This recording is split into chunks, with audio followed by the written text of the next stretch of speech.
Hi guys, my name is Rachel and I did my research paper on the PICO question in nurses who work in hospital settings. Do perceptions of adequate staffing affect the instance and reporting of med errors? This topic is really important to nursing because, as you guys may have seen in the media, there's been a lot of protesting and fighting for safe staffing ratios in other states other than California. We've even seen some protesting outside of Folsom Hall. So it affects nursing burnout when we don't have enough staff, but it also affects our patients because when we're not at our best and don't have time to complete tasks, errors can happen. One of those errors is medication errors, and this can even be fatal to the patient because with certain meds, you want to really make sure that you're doing the correct dosage, times, things like that, and staffing ratios can help with that. When I started out my literature search, I used CINHAL and also PubMed. The terms that I used were nursing, staffing, and medication. From there, I got about 371 articles, and I was able to narrow that down further by making the times from 2012 to 2021.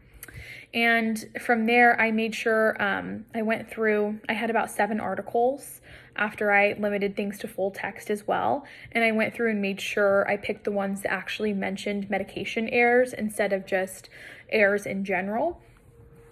So from the 5 that I chose, one of my key findings was the perception of inadequate nursing staffing ratios does affect the instance and reporting of medication errors.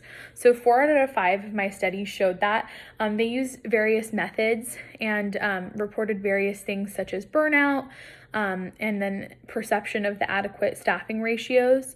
And what all 4 of them showed is that lower perception of staffing, of good work environment, adequate ratios leads to an increase in med errors and a decrease of reporting the med errors, even if they have happened. Another factor that I wasn't expecting to find, which is my key findings, was that 2 of my articles actually reported that the long times it takes to report the medication errors is a big factor in whether they get reported or not.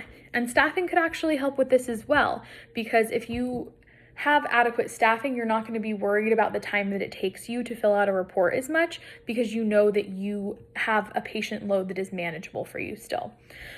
This is, of course, my opinion and need further research on it. Sorry, that was my cat. So one of the limitations of my studies that I picked was that there's no level 1 or 2 evidence, and we would need a comparison study in states that do have safe staffing ratios, such as California, and states that do not have safe staffing ratios, to really see a correlation in the data there. And then some of my studies also did have a smaller sample size, so that is another thing that could be increased. And what makes that kind of hard is that a lot of hospital networks aren't connected. So a lot of these studies are seen more in like Europe or other countries rather than the US because they have data from their entire health system whereas we just have, if you're at Sutter, you can only view Sutter. If you're at Kaiser, you can only view Kaiser.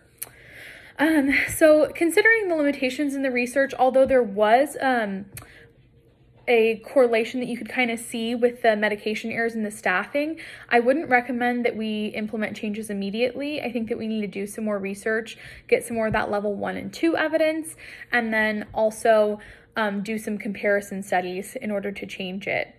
But overall, that is my paper, and I hope you guys enjoyed that. Thank you.